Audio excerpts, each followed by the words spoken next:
Hello for the second Sunday in Advent. Using the first reading, the prophet Baruch, chapter 5, verses 1 to 9, and the Gospel Luke 3, 1 to 6. And it has to do with the setting in the desert. Well, the Word of God came to John the Baptist in the desert. So desert is key role in salvation history. Probably most of us don't have real clear ideas about desert or think about deserts unless you're in the southwestern part of the United States. When was the last time you dwelt on desert? Seldom. But at any rate, desert is important. Camels and dryness and sand and thirst and so forth.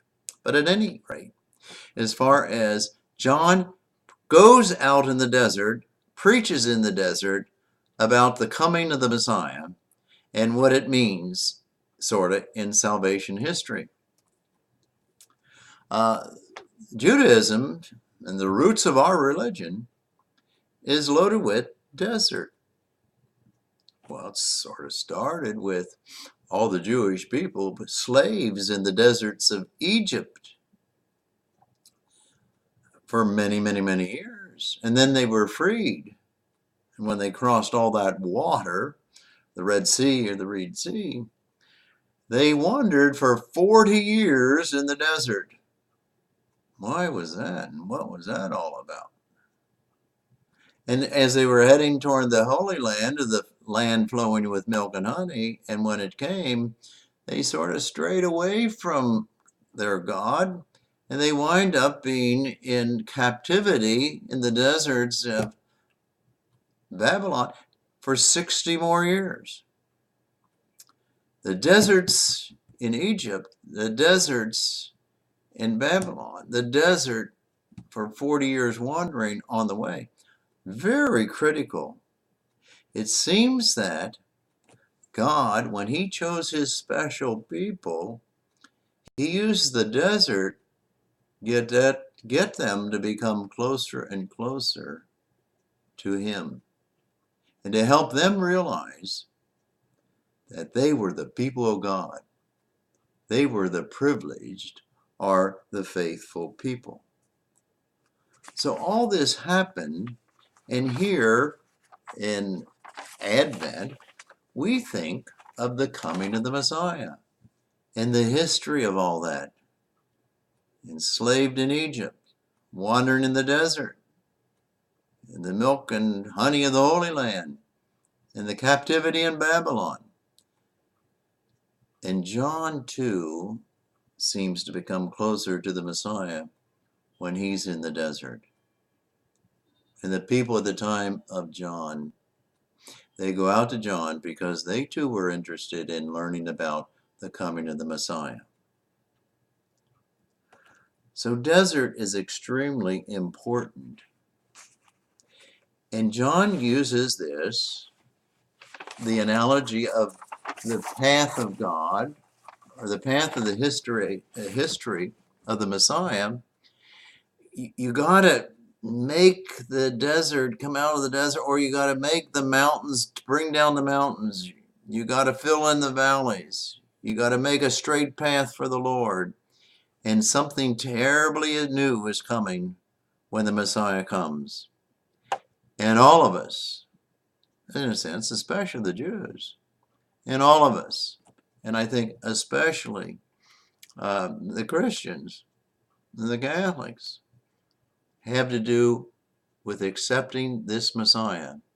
These privileged people, whether we're privileged of being a Jew, privilege of being a Christian, or the privilege of being a Catholic, we are called to do our part in making the path of the Lord and making things straight.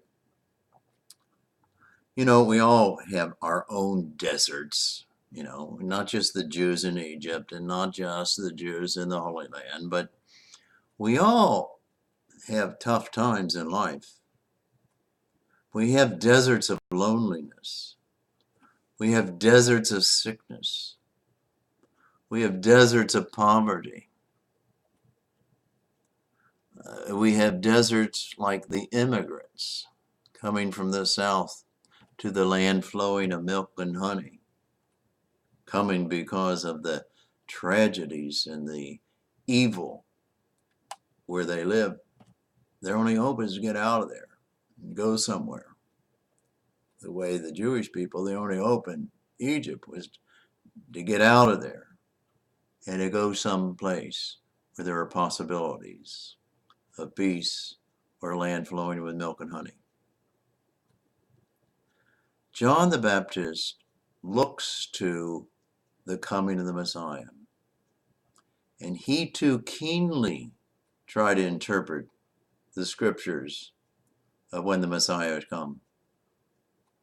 But we also know that John the Baptist was a privileged character because he not only led the people in the desert with his words of wisdom and his prophecy, but they came out and they accepted this Jesus Christ, this newborn Jesus Christ, who winds up being King of the Jews. Not just King of the Jews, but King of the universe, as we learned at the end of last year. Jesus Christ, King of the universe.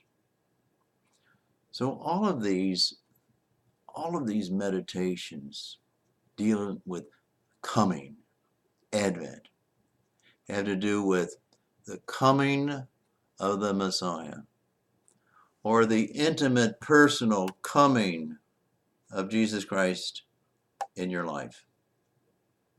Sometimes I think when we mix in this Advent season and this Christmas season, it's a darn good time to try to take stock and to feel the presence in my life, in our life, in our church's life. Make straight his path. Fill in the valleys. Level the hills.